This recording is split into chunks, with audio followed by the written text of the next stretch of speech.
right, Baba, you've talked a lot about culture and you've talked a lot about religion. Can you kind of shed some light on like what do you mean with those two? Yeah, this is a good one. Because people have to separate culture versus religion, Hmm. house rules versus the religion rules. Mm-hmm. Many differences, and many need to know that just because it's part of a culture is not necessarily part of the religion. Okay? Okay. The Catholic integration,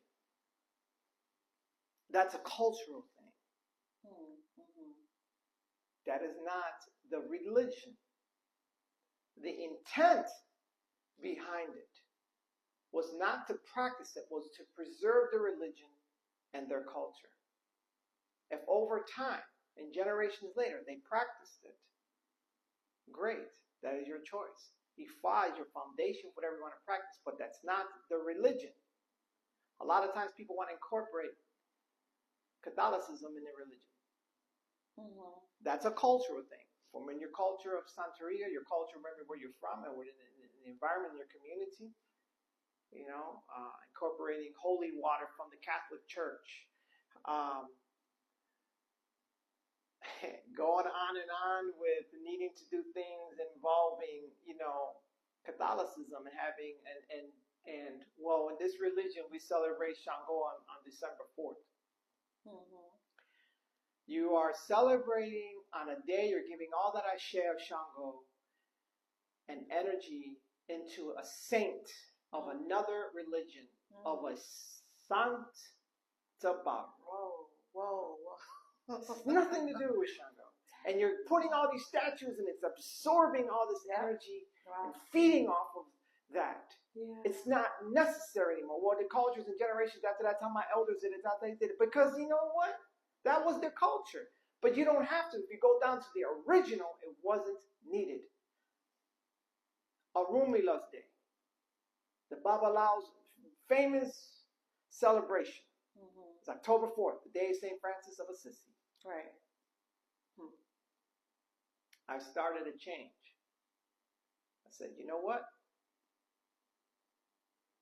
I'm no longer going to celebrate Arumila's Day on October 4th. I will celebrate Arumila's Day in my house for my Babalaos who I've initiated.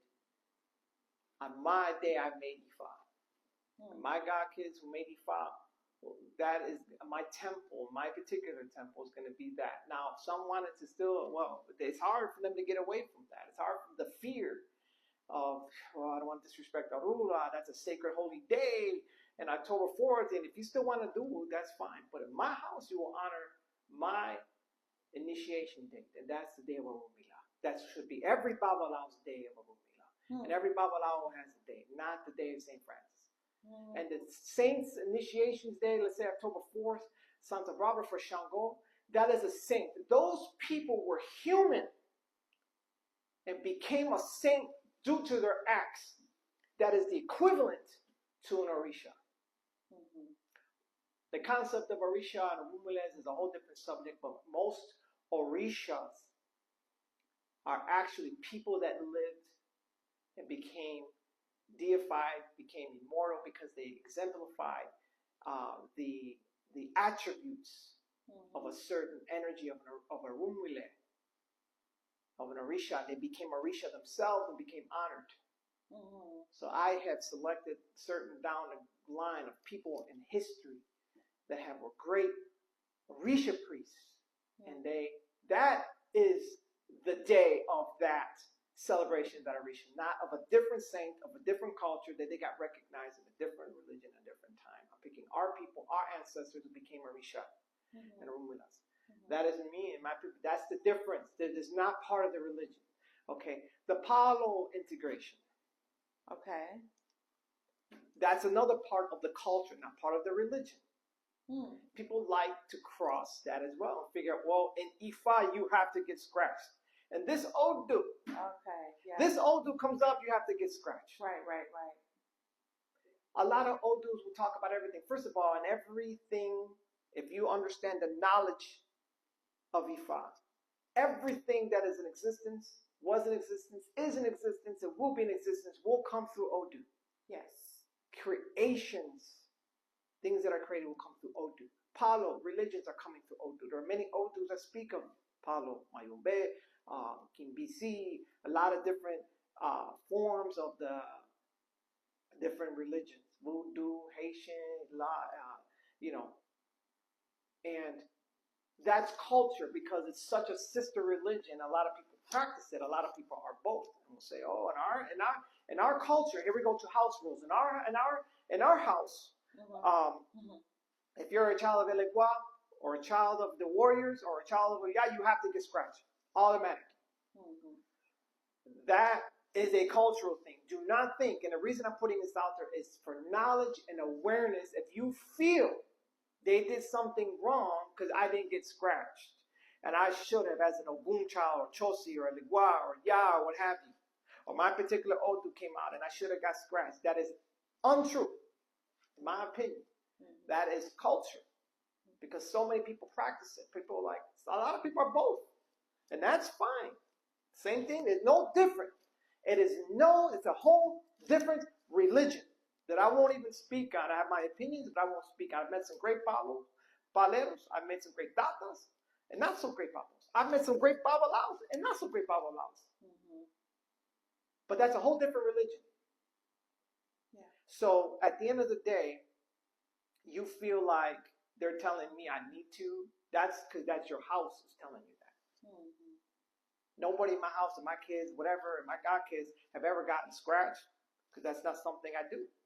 That's not something I believe in the need to do it.